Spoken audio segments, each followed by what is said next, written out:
13절 보게 되면은 더러운 귀신을 쫓아냈다.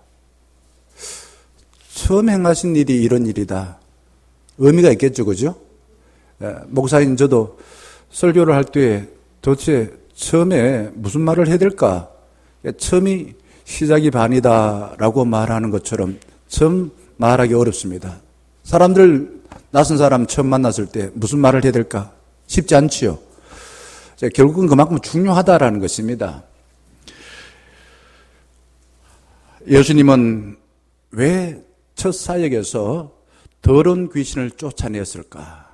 저는 그것이 오늘 본문을 읽으면서 저한테 큰 의문을 주었습니다. 달리 말하면 그 당시 사회가 아주 종교적이었습니다.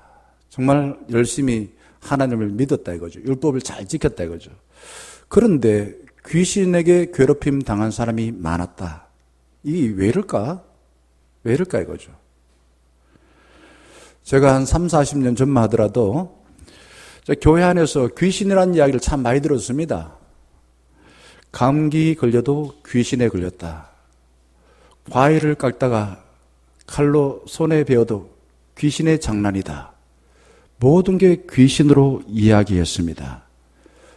제가 세문안교회 청년회에 우리 여자친구 교회 또래죠. 친구가 걔가 아마 동국대 다녔나 그랬는데 그때에 이제 귀신을 이야기했던 김기동의 베레아 귀신 그거를 이야기하길래 제가 전대 빠지면 안 되는데 라는 이상하게 생각을 했습니다.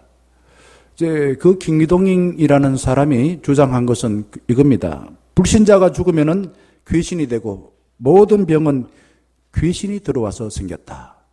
맞는 것 같기도 하지요. 그러니까 사람들이 혹했지요. 그러나 그것은 이단입니다. 우리나라에서 주로 귀신을 말할 때 이해를 이렇게 해요. 귀신 써놓고서 어떻게 이해하냐? 주로 한으로 이해했습니다.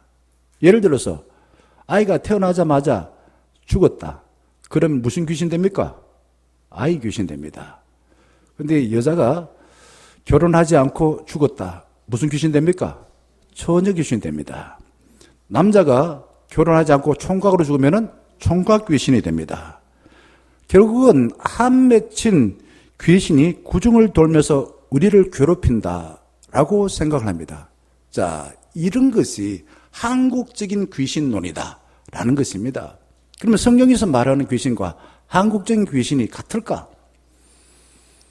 비스무리하지 않아요. 쪼에만 같아요. 틀려요. 저는 청년 때는 한국적인 귀신론을 믿질 않았습니다. 그런데 C.S. 루이스라는 유명한 기독교인 문학가가 말합니다. 귀신에 대해 너무 무시해도 안 되고 너무 집착해서도 안 된다. 귀신이 있다 이거죠. 그런데 만날 그냥 눈만 뜨면 귀신. 그래도 안 된다 이거죠. 자, 시대마다 많은 사람을 괴롭힌 귀신이 있었습니다. 옛날 가부장 사회랍니다. 제가 나이가 이제 60대 다 돼가는데 한 50년 전만 하더라도 남자들은 하늘입니다. 여자는 땅입니다. 아침에 여자를 만나면 기분이 좋았다고 할까요? 기분 나빴다고 할까요? 왜 그러나? 여자가 말이 많으면 집이 화목하다고 할까요? 망했다고 할까요? 여자는요, 제사 음식을 다 준비해주고 제사, 어쨌든 유교 사회에서는 제사를 복된 거라 생각하죠. 그런데 제사에 지낼 수 있습니까? 없습니까? 못 지내요. 그래서 그 당시에는 여자들이 귀신 들린 사람이 많았습니다. 그리고 6.25 전후로 해서 우리 사회는 공산주의자라고 낙인 찍히기만 하면은 공산주의자 아닌 사람들, 양민들도 무자비하게 학살당했습니다. 그게 경산이라든지 여기 가창이라든지 또 여기 어디입니까? 거창, 양민사 학살 사건 이런 거 있었죠.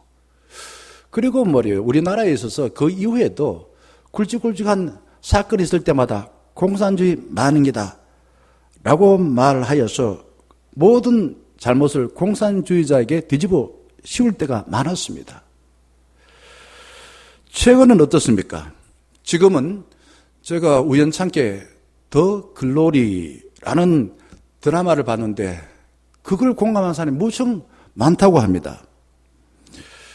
저는 우연히 이 드라마를 보게 된 것은 글로리라는 말은 은혜라는 말이에요. 내용과 완전 달라요. 은혜입니다. 막상 보니까 너무 끔찍하고요. 너무 정말 목사로 부끄러운 부분도 있고요. 보기 싫었습니다. 그런데 내용이 이렇습니다. 가난한 여학생이 말입니다. 부잣집 친구들에게 잔인한 폭력을 경험합니다. 그리고 이 사실을 선생님이 알았어요. 그런데 선생님을 폭력을 가한 학생들을 두둔합니다. 결국 가난한 이 학생은 학교를 중도에 포기할 수밖에 없었습니다. 학교를 졸업한 뒤 세월이 지났습니다. 폭력을 가했던 그 부잣집의 딸이 그냥 교회에 와서 찬양대에서 우아하게 찬양하고 있습니다. 그리고 옛날 행실을 그대로 하고 있어요. 옛날에 학교 다닐 때에 자기 부잣집이라고 자기 힘이 있다고 이렇게 좀 가난하거나 못 사는 사람들을 되게 무시하고 그러면서 외도하고 이런 짓을 하는 장면이 나왔을 때 충격을 받았습니다. 제가 어릴 적에도 이 드라마 더 글로리라는 드라마 비슷한 경험을 학교에서 많이 했어요. 사회에서도 많이 했어요. 그리고 우리 아들이 고등학교 다닐 때에 한 번은 그렇게 이야기한 거예요. 아버지, 학교에서 공부 좀 잘한다는 애들이 이게 그림을 그리는데 걔들은 무조건 점수를 좋게 줘가지고 학교에서 얘들을 서울에 있는 대학으로 보내려고 하더라 라고 이야기를 들었습니다. 그러면서 씩씩거리죠. 자, 최근에 말씀드리지 않아도 명문 사립고등학교 사건을 잘 알 거라 생각합니다. 한방에 서는 친구가 제주도에서 왔다고 이런 말을 했대요. 돼지 냄새 난다. 돼지. 제주도 그러면은 무슨 돼지 있으니까 돼지 냄새 난다는 거예요. 그리고 또한 좌익 빨갱이다 라고 말했대요. 근데 이렇게 말했던 학생의 아버지가 검사입니다. 그러면서 이런 말을 했대요. 검사는 말이야 뇌물을 받고 친한 판사만 있다면은 모든 사건에 다 성수할 수 있어. 근데 피해 학생이 5년이 지났는데 불구하고 여전히 사회생활을 잘 하지 못한다고 말합니다. 무슨 뜻입니까? 무슨 메시지입니까? 우리 사회가 무엇이 사람을 괴롭히고 있습니까? 힘이, 돈이. 그냥 사람을 지배하고 조종하여서 다른 사람을 괴롭히고 있습니다. 눈에 보이지 않는데 이거를 우리가 받아들이고 살아가는 거예요. 저는 새롭게 하소서라는 것도 봤는데 그 전에 한 번 더 이야기할게요. 이 사회가 소비사회란 말입니다. 자본주의 사회는. 그런데 소비를 많이 하는 사람을 잘 사는 사람이라고 우리는 말을 합니다. 결국은요, 많은 것을 소비하는 것이 행복이라는 그 생각이 우리 영혼을 지배하고 있어요. 달리 말하면은 소비를 많이 한다는 것은 쓰레기를 많이 남기는 사람이 행복하다라는 신념이 우리의 뇌 속에 다 각인되어 있다는 겁니다. 저는 우리 영혼을 지배하는 악하고 더러운 귀신이 존재한다고 믿고 있습니다. 근데 평생 예수를 믿고 교회를 다녀도 더러운 귀신에서 해방되지 못한 사람을 많이 봅니다. 믿음이 안 자라요. 정말 더러운 귀신에서 해방되어 자유를 누리고 기뻐하며 살아간 사람들을 보기는 하지만은 그렇지 못한 사람 더 많이 봅니다. 어떻게 해야 되나? 이 더러운 귀신이라는 게 내가 다 알지 못하고 알아차리어서 쫓아내고 또한 기도로서 당부를 하고 예수 그리스도의 능력으로서 이 귀신의 권세에서 해방되면 좋을 텐데 그러지 않으면 교회만 나와서 살구나 하는 생각도 해봅니다. 그러니 우리의 삶의 전 영역에서 하나님을 주님이 되도록 허용을 해야 됩니다. 그래야 더러운 귀신에서 해방되어 하나님 나라를 경험하며 살아갈 수 있는 것입니다. 새롭게 하소서라는 프로그램 잘 아시지 않습니까? 거기에 이런 제목의 이야기가 나오더라고요. 조현병인가 악한 영의 공격인가.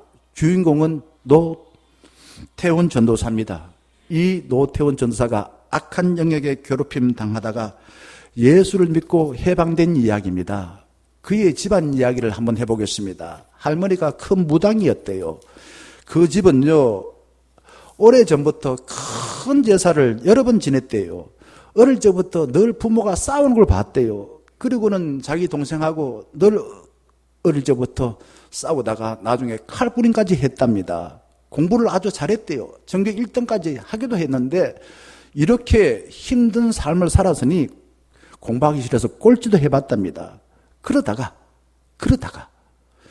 귀신이 들었습니다.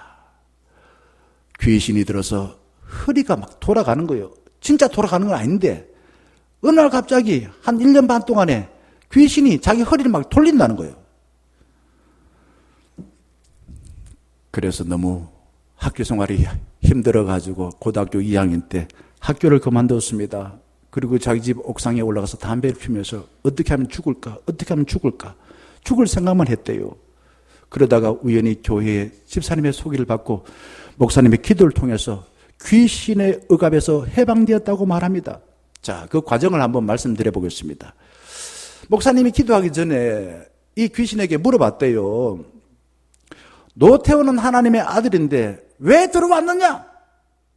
그러자 귀신은 노태우는 죽이려고요. 목사 다시 묻습니다. 왜 노태우는 죽이려 하느냐? 귀신이 말합니다. 노태우는 한놈 전도사가 되어서 많은 사람을 살려 하니 많은 사람 살리는 그 일을 그만두게 하기 위해서 내가 들어왔다 라고 말하더는 겁니다. 그리고 마지막 끝내 귀신이 나가면서 이렇게 말하더란 겁니다. 하나님이 노태운을 죽이지 못하게 가로막아서 내가 노태운을 죽이지 못했다 라고 말하더는 겁니다. 자, 이 노태운 전도사라는 사람이 마지막 간증에서 이렇게 당부합니다. 여러분, 살면서 다 다양한 귀신의 억압에서 괴롭힘을 당하는데 빛이신 하나님을 간절히 사모하게 되면은 귀신의 괴롭힘에서 해방됩니다. 빛이신 하나님을 사모하세요. 빛이신 하나님을 사모하세요. 라고 당부를 했습니다. 그렇습니다. 귀신이 도대체 어떤 존재인가? 귀신은요, 천사에 타락한 그런 사단입니다. 우리나라 말로는 마귀입니다. 귀신은요, 이 사단과 마귀의 대리자예요. 초월적 능력을 갖고 있어요. 그래서 우리의 몸과 마음을 조정하여서 우리 겉으로 거친 언어를 사용하게 되고 아주 폭력적인 사람이 되고 기이한 행동을 하도록 만드는 것이 귀신이 하는 일입니다.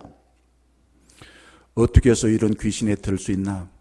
주로 악한 지도자라든지 억압적인 부모라든지 집단적인 괴롭힘이라든지 역기능적인 가정에서 살아가는데 그렇게 고통을 당하지 않고 참 바르게 살려고 저항하다가 결국은 귀신을 받아들이게 된 그런 삶을 살게 될 때에 귀신에 의하여 조종당한다라는 겁니다. 귀신의 억압을 받게 되면은요, 내 몸과 내 생각을 내 마음대로 할 수가 없는 것이에요. 오늘 봉독한 21절 말씀 보게 되면 예수님은 안식일에 회당에서 가르치시고 더러운 귀신 들린 자를 고쳐주십니다. 장소와 날짜, 한 일이 아주 중요합니다. 예수님은 하나님 나라 첫 사역을 지식으로 이거야! 라고 가르치지 아니하고 새로운 길을 행동으로 보여주십니다. 귀신을 쫓아내는 행동으로 하나님 나라는 이것이야. 내가 해야 될 일은 이거야. 라는 것을 보여주시다는 겁니다. 그런데 왜 하필이면 안식일에 하셨을까? 그리고 장소는 왜 회당일까? 이거는 그 당시 사회에 어떠한지, 안식일법이 얼마나 강했는지, 율법이 얼마나 강했는지, 그리고 회당에서 도대체 뭘 했는지, 그런데 불구하고 왜 사람들은 그렇게 귀신 들린 그런 사람이 있었나라는 걸 알 수가 있는 것입니다. 예수님은 더러운 귀신에 괴롭힘 당한 사람이 많은 가버나움이라는 마을로 들어가셨습니다. 마을 속으로 들어가셨어요. 여기에 가브라는 것은요, 집이라는 뜻이고 마을이라는 뜻입니다. 그리고 나움은 위로라는 뜻입니다. 자, 위로의 마을, 위로의 집이죠. 그리고 여기는 아마 베드로의 고향일 거예요. 그런데 왜 귀신 들린 사람이 이렇게 있었을까? 아마 그 말뿐만 아니라 당시 사회에는 권세 잡은 자들이 약한 사람을 괴롭혔습니다. 그래서 예수님은 가버나움 위로의 마을에 가셔서 많은 사람을 위로하고 귀신을 쫓아내는 일을 했다라는 겁니다. 그렇게 하자 22절 말씀, 사람들이 이렇게 말해요. 뭇 사람이 그의 교훈에 어땠다고요? 논란이. 저는 예수 믿는 이유는 이런 논란한 것, 경이로움을 경험하는 겁니다. 그냥 당연하게 있는 게 아니에요. 하나님께서 나에게 내가 생각하지 못하고 내가 알지 못하는 것을 이렇게 좋게 아름답게 주셨구나 라는 걸 깨닫고 놀라는 겁니다. 그게 찬양하는 거예요. 그리고는 이렇게 예수님을 칭찬합니다. 가르치는 것이 권위 있는 자 같고 그 당시 똑똑하다고 말하는 서기관들과 같지 아니함이로라. 당시 사회에 서기관들이 많았고 이들은 성경을 잘 알았어요. 그런데 그들과 달랐대, 그죠? 자, 그리고는 장소가 회당이 나옵니다. 회당은 도대체 언제 생겼나? 회당은요, BC 587년에 이 유다가 바빌론에 포로로 잡혀가면서 예루살렘 성전이 무너졌습니다. 예루살렘 성전, 이거는 무너지면은 하늘 끝나는 거예요. 근데 끝나고 난 뒤에 포로로 잡혀가서 그들이 하나님 말씀을 듣고 찬양을 해야 될 텐데 할 수 없으니까 어떻게 회당을 지은 거예요. 회당을 지었습니다. 회당에서 하나님의 뜻을 구하고 기도했다라는 겁니다. 자, 그런데 그 당시 사회에는 이 안식일이라는 것은 하나 상징적인 의미인데 얼마나 많은 율법이 있었냐라는 것입니다. 유대인이라면 반드시 안식일과 할례를 받아야 된다라고 말하고 있습니다. 그리고는 율법이 반드시 지켜야 될, 안 지키면 죄인 되는 그런 법이 613개였습니다. 그리고 안식일 법에 대해서도 39개 되었습니다. 그러니 사람들이 안식일을 뒤어서 하나님이 약속하신 진정한 쉼과 평안과 창조의 멸류관이라는 그 의미를 경험하지 못했습니다. 오히려 안식일 되어지면은 내가 율법 어기지 않는가? 안식일법 어기지 않는가? 사람들은 늘 전전긍긍하고 신경이 인양 날카로워졌습니다. 그러다 보니까 안식일이 우리말로 말하면은 안 쉬는 날이 되어버렸습니다. 예수님은 안식일에 그 쉼과 생명을 회복해 주시려고 유대인 종교 지도자들이 싫어하는 그 안식일에 병을 고치게 되었습니다. 너희들이 안식일 줬는데 사람들에게 진정 쉼을 주나? 생명을 충만하게 해주나? 오히려 사람들을 귀신 들리게 하지 않나? 억압하지 않나? 그러니 안식일의 의미를 회복해 주겠다라는 차원에서 안식일에 유독 많은 병자를 고치게 된 것입니다. 당시 사람들은 경제적으로 궁핍합니다. 타락하는 왕들이 괴롭힙니다. 로마 제국 의해서 나라를 빼앗겼습니다. 자신의 삶을 살 수가 없었습니다. 그러니 그 사람들은 새로운 삶을 간절히 소망하였습니다. 그래서 우리가 지지난주 읽었습니다마는 광야에 세례요한이 회개하라, 천국이 왔다 라고 말할 때 광야에 왜 그렇게 사람들이 많이 모여들었을까요? 왜 나라를 사랑한 사람들이 저렇게 만주벌판으로 가서 독립운동을 했을까요? 새로운 세상, 새로운 삶을 갈망했다라는 겁니다.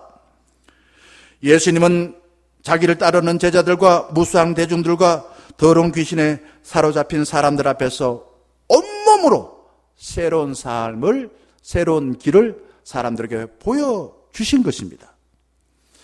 거룩하신 예수님이 더러운 영과 한판 전투를 펼치고 계십니다. 더러운 영에 사로잡힌 사람들이 예수님을 알아보고 시비를 겁니다. 24절 말씀. 나사렛 예수여. 예수님 부릅니다. 우리가 당신과 무슨 상관이 있나이까? 우리 더러운 귀신을 멸하러 왔나이까? 여기에 예수님을 부르면서 나사렛이라고 하는 것은 좋은 의미가 아닙니다. 예수님을 깔보는 의미예요. 이 총떡이야. 총구석에서 나와서 네가 뭐 대단하다고, 뭐 나를 멸한다고? 이런 투의 이야기입니다. 요한복음 1장 보게 되면은 빌립이라는 자가 나다나엘에게 전도할 때에 나다나엘이 46절 보게 되면 이렇게 말해요. 나사렛에서 무슨 선한 것이 날 수 있다 없다? 서랑이 날 수 없다 이겁니다. 묻는 것은 날 수 없다 이거죠. 총구석에서 무슨 그는 뭐 선지자 나타난다고, 무슨 메시아가 나타난다고 이겁니다. 더러운 귀신은 예수님의 정체를 알고 입으로 예수님을 쫓아내려고 덤벼듭니다.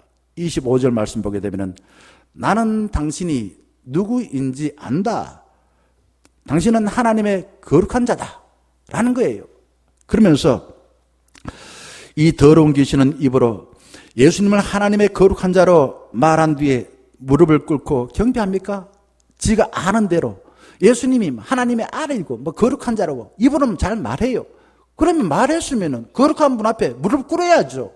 그런데 예수님을 무시하고서 대항하려고 그래요. 대항하려고 그럽니다. 자기의 얄팍한 지식으로 예수님을 넘어뜨리려고 합니다.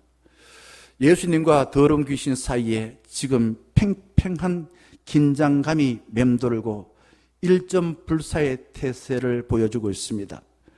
더러운 귀신은 성경 곳곳에서 다양한 모습으로 변모하여 나타나고 있습니다. 25절 예수님은 더러운 귀신을요 달래지 않습니다. 달래지 않고 어떻게 한다고요? 예수께서 꾸짖어 이러시되 말씀하신다 이거죠. 잠잠하고 그 사람에게서 나오라. 이 말은 사랑하는 사람에게 말하는 게 아닙니다. 부모가 자식에게나 사랑하는 사람에게, 교인이 교인에게 이런 말 하면 안 돼요. 꾸짖는다. 이런 말을 함부로 할 수 없습니다. 기분 나쁠 거예요. 꾸짖는다. 저는 이 말씀을 제가 조금 이게 세상에서 하는 말로 이야기를 한번 해보려 합니다. 보통요, 무당들은 귀신을 달랩니다. 나와줄래? 나가래? 나와줄래? 왜? 귀신하고 무당하고 수준이 비슷하니까 꾸짖지를 못해요. 근데 예수님은 잔머리로 예수를 설득하려 하는 이 더러운 귀신에게 타협하지 않습니다. 타협하지 않고 꾸짖어요. 이렇게 이야기할 수 있습니다. 네 더러운 일로 시범거리지 말고 입 닥치고 밖으로 나오나? 타협이 없습니다. 죽느냐 사느냐 문제입니다. 나오냐 안 나오느냐. 저는 개인적으로 사람들을 만날 때는 비교적 이렇게 예수님이 한 것 좀 꾸짖거나 입 닥쳐라 이런 말을 못해요. 잘하려고 애듣습니다. 그런데 가끔 하나님의 이름을 빌어서 저를 자기 마음대로 조종하려고 하는 사람을 만나게 되면은 겉으로 말 못하지만은 저는 마음속으로 강하게 거부합니다. 강하게 거부해요. 왜? 의도가 나빠서 그래요. 26절 말씀, 더러운 귀신이 그 사람에게 경련을 일으키고 큰 소리를 지르며 나오는지라. 경련을 일으켰대요. 쉽게 안 나와요. 온몸을 부들부들 떱니다. 그리고 귀신 나가고 나는데 그 사람의 몸은요 무척무척 아파요. 그게 경련을 일으키는 겁니다. 왜 그랬을까요?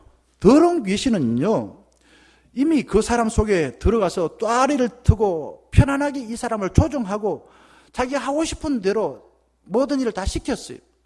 그런데 예수님이 나와라 그러는데 나오고 싶겠습니까? 안 나오고 싶겠습니까? 나오고 싶지 않아요. 그러니까 저항합니다. 저항해요. 안 나가. 니나 잘해라. 뭐 이런 식입니다. 그러다가 끝내는 하나님의 권위에 복종하고 귀신이 항복을 하고 나오게 되집니다. 더러운 귀신의 정체와 위력을 알게 되면은 예수님이 왜 꾸짖으셨는지 그 이유를 알게 될 겁니다. 다른 본문을 한번 보겠습니다. 마가복음 5장 1절에서 20절 보게 되면은 그라사라는 곳에 더러운 귀신 들린 사람이 무덤에 살고 있었습니다. 이 더러운 귀신은 괴력을 발휘하여서 그 사람의 그 말입니다. 몸을 쇠사슬로 묶어두었어요. 그리고 팔에는 고랑을 채워두었습니다. 그런데 이 더러운 귀신이 얼마나 힘이 강한지 묶어둔 그 쇠사슬과 고랑을 다 끊어버렸어요. 그리고는 그냥 공동묘지를 불쩍불쩍 뛰어다닙니다. 예수님이 더러운 귀신에게 오자 더러운 귀신은 예수님의 정체를 알고 아불하면서 나오기를 싫어합니다. 그러자 예수님이 5장 8절에 이렇게 말해요. 이렇게 말합니다. 더러운 귀신아 그 사람에게서 나오라. 사랑하지 않았어요. 달래지 않았습니다. 나 오라 이거죠. 입 닥쳐라. 이런 말과 비슷한 것입니다. 그 다음에 9절 말씀 예수님이 묻습니다. 네 이름이 뭐냐? 네 이름이 뭐냐? 이렇게 물었을 때 귀신이 자기의 정체를 대답합니다. 내 이름은 군대니. 군대라는 것은 의미상 우리가 많다, 레기온 이런 뜻입니다. 당시에 로마 군단이 한 군단의 인원수가 몇 명이냐면 6천 명입니다. 그 사람의 몸에 군인 6천 명이 들어가서 힘을 발휘하는 것 같은 그러한 힘을 가집니다. 귀신 들린 사람은요 얼마나 힘이 세는지 몰라요. 장정 한 10사람도 감당 못합니다. 그 사람의 힘이 아니에요. 귀신의 힘인 것입니다. 그런데 마가복음 9장 14절에서 29절 보게 되면은 죄자들이요 귀신 들려 말 못하고 거꾸러져서 거품을 흘리는 그 사람 고치지 못했습니다. 그래서 예수님께서 이 고치지 못한 사람 앞에 나타났습니다. 나타나자 귀신이 예수님을 바라보고서 경련을 일으키고 거품을 물고 그렇게 쓰러집니다. 자, 이 귀신은요 어린 아이를 물불을 가리지 아니하고 여기 지금 펄쩍펄쩍 뛰어들게 만들었습니다. 물불이 뭡니까? 물불을 가리지 못한다는 것은 분별력이 없다는 말도 있지만은 거기에 들어가면 죽는다는 의미입니다. 근데 이 어린아이가 귀신에 의해서 그런 고통을 당했어요. 그러자 예수님은 25절 말씀에 말합니다. 예수님께서는 이 귀신에게 말합니다. 못 듣는 귀신아 라고 부르고 난 뒤에 내가 너에게 명령한다. 그 아이에게서 썩 나오라. 그리고 다시 들어가지 말라라고 명령을 하고 있어요. 예수님은 귀신을 쫓아내지 못한 제자들에게 왜 예수님의 제자들은 귀신을 못 쫓아냈는지 그 다음 이렇게 29절에 보게 되면 그 이유를 말하고 있습니다. 잘 들어보세요. 뭐 외에 귀신을 쫓아내지 못한다고요? 기도 외에. 그 다음에 이런 내용이 나와요. 이런 종류가. 그러면은 귀신의 모양이 한 가지겠습니까? 두 가지겠습니까? 세 가지겠습니까? 이런 종류라면 여러 가지란 말이에요. 여러 가지. 여러 가지래요. 여러 가지 변한 모습으로 등장한다라는 그런 뜻입니다. 자, 기도 외에. 예수님께서 기도하라는 겁니다. 열심히 기도하라는 겁니다. 그래야만이 귀신 쫓아낸다 이거죠. 에베소 6장 12절 말씀 보겠습니다. 우리가 싸울 게 뭐라고요? 우리들의 싸울 것은 육체 아니요 이렇게 찬양합니다. 한번 읽어보겠습니다. 우리들의 씨름은 혈과 육을 상대하는 것이 아니요. 뭐라고요? 통치자들과 권세들과 이 세상의 주관자들과 어둠의 주관자들과 하늘에 있는 악한 영들을 상대합니다. 우리가 싸워야 될 대상은 그런 거다 이거죠. 이런 대상과 싸우려고 그러면은 어떻게 하라고요? 깨어서 기도하라. 말씀을 깊이 묵상하여 하나님 주신 지혜를 통하여 이게 귀신의 장난인지 아니면 정신병인지 아니면 뭔가 내가 잘못 생각한 것인지 깨달아 알아라 이거죠. 그리고 그 상대가 귀신이라 그러면은 하나님의 주신 능력으로 상대하여서 이겨내라 이거죠. 사회가 발전하면서 더러운 귀신도 변모합니다. 날로 발전한다 이거죠. 발전하여 다양한 모습으로 우리를 괴롭히고 있습니다. 그럼 어떻게 해야 될까요, 우리는 어떻게 해야 되겠습니까? 가만히 있으면은 그냥 교회만 나오면은 귀신으로부터 그냥 해방됩니까? 물론 그럴 수도 있어요. 교회만 나와서 말씀을 잘 듣고 또 은혜 받으면 그럴 수 있지요. 그러나 내가 해야 될 일이 있습니다. 이전보다 더 열심히 모여서 열심히 기도해야 됩니다. 이전보다 더 열심히 말씀을 묵상해야 됩니다. 그래야만이 더러운 귀신을 쫓아내고 하나님의 백성으로서 하나님이 통치하신 하나님 나라를 경험할 수가 있습니다. 여쭤보겠습니다. 귀신은 다양한 모습으로 변모하고 더 강해지는데 우리는 어떠합니까? 더 열심히 기도하십니까? 더 열심히 말씀을 묵상하십니까? 오늘 봉독한 27절 말씀, 예수님이 더러운 귀신을 쫓아낼 때 사람들은 놀라서 입을 다무지를 못했습니다. 다 놀라 서로 물어 이르되 이는 어찌 믿냐? 권세 있는 새 교훈이로다. 더러운 귀신들에게 명한적 순종하네. 야, 우리가 알았던 나사렛 촌사람, 저 아무것도 아닌 사람인 줄 알았는데 우리가 생각하고 판단하는 그 사람이 아니구나. 아, 능력 있네. 새로운 교훈을 주네. 바리새인과 다르네. 이겁니다. 많이 배우고 율법을 잘 지켜서 의롭다 하고 으스대던 서기관들은 오히려 사람들을 괴롭혔어. 강박증에 만들었습니다. 그래서 더러운 귀신 들어오도록 만들었습니다. 그러나 우리 예수님은 달라요. 귀신을 쫓아내었습니다. 그러자 사람들이 깜짝 놀라서 권위 있는 새 교훈, 새로운 가르침을 우리에게 주구나 라는 깨달았습니다. 권위가 뭔가? 권위라는 것은요, 헬라어로 엑수시아입니다. 엑수시아. 이게 저도 잘 몰라요. 그럼 찾아보니까 이렇게 나와 있더라고요. 인간이 원하는 대로 분별하여 행동하고 판단하여 자유롭게 하는 것. 그게 권위라는 겁니다. 다시 한번 말씀드릴게요. 인간이 원하는 대로 분별하여 행동하고 판단하는 자유를 주는 것. 예수님이 어떻게 해서 이런 권위를 얻게 됐을까? 그냥 저절로 생겼을까요? 저는 그렇게 생각합니다. 오늘 봉독 말씀 앞부분 보게 되면, 뒷부분 보게 되면, 예수님은요, 많은 일 하기 전에 꼭 한적한 곳에서 하나님께 뭐 했습니까? 기도하셨어요. 예수님은 그런 권위를 가질 수 있었던 비결이 하나님으로부터 오는 지혜와 사랑을 배웠습니다. 그리고 사람들에게 하나님의 형상대로 자유롭게 회복해주고 번영하고 평화롭게 만들어주는 그런 능력을 발휘한 것이에요. 그러자 사람들이 예수님 보고서 권위자라고 인정해 준 것이에요. 저는 우리 모두가 다 그런 사람이 되길 바랍니다. 저는 그런 사람이 되길 바라요. 권위 있는 사람이야. 저 목사 엿장수야. 저 사람 사기꾼이야. 그런 이야기 듣고 싶지 않습니다.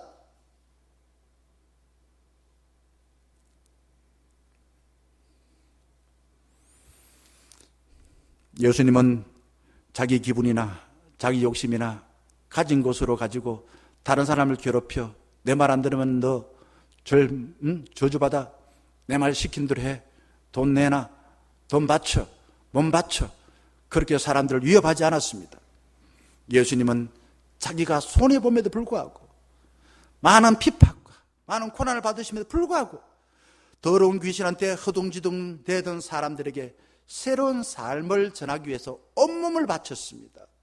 이게 예수님의 삶이에요. 제가 이전에 있었던 교회 맞은편에 서변동에 성북교회가 있었습니다. 그 교회에 잠깐 심호했던 권태영 목사님이 캐나다에 있다가 와서 저희하고 같이 친하게 지냈습니다. 저한테 이런 이야기예요. 자기가 신학교 가게 된 것은 목사님, 자기가 이제 부모님 잘 설득해서 신학을 갔대요. 그런데 신학교 가고 난 뒤에 일어난 몇 가지 사건이 있었습니다. 건강했던 형님이 갑자기 심장마비로 돌아가셨어요. 애들이 어렸습니다. 그리고 공무원으로 있었던 아버지가 장남의 죽음으로 충격을 받아서 같은 해에 돌아가셨어요. 1년 상간에 아들과 남편을 잃은 어머니가 옥상에서 빨래를 널고 내려오시다가 넘어져서 갈비뼈가 폐를 찔러서 부상을 입고 결국 돌아가셨어요. 3년 상간에 몇 사람 죽었습니까? 3사람 죽었습니다. 사람들이 뭐라고 말할까요? 저 집에 귀신 들렸다. 저 아들 말이야, 신학교 가더니 귀신 들렸다. 그 말을 했을 때 너무너무 괴로웠대요. 그 목사는 영남신학교 신학교 과정만 마치고 신대원을 하지 아니하고 캐나다로 유학을 가면서 어린 조카들을 키우는 젊은 형수의 부담을 덜기 위해서 이 두 조카를 같이 데려가서 공부를 시켰습니다. 그리고 결혼을 했습니다. 자기 아이들 셋이 있습니다. 그리고 조카들 둘을 자기 자녀로 입양을 하여서 잘 키웠습니다. 고 목사는 이런 말을 했어요. 사람들이 나한테 귀신 들렸다라고 말을 했을 때에 나는 그렇게 생각하지 않았다. 하나님이 나를 통해서 선한 계획이 있음을 믿었다. 힘들고 어려웠지만은, 사람들이 하는 말을 듣고 괴로웠지만은, 나는 그 모든 괴로움을 잘 감당하고 또한 남겨진 두 조카들을 힘껏 키우면서 애를 썼다. 결과가 좋은 일이 생겼습니다. 사랑하는 중요가족 여러분, 귀신은요, 우리를 망가뜨려서 물불을 가리지 않고 뛰어들게 만들고 가정을 파괴하고 세상을 병들게 만듭니다. 늘 깨어서 기도합시다. 말씀을 깊이 묵상합시다. 그리고 예수의 이름으로 물질 귀신, 숫자 귀신, 권력 귀신, 이정 귀신, 가정 귀신에서 해방되어 하나님이 약속하신 참 자유와 기쁨과 평화를 누리기를 주의 이름으로 간절히 축원합니다. 함께 찬양하겠습니다.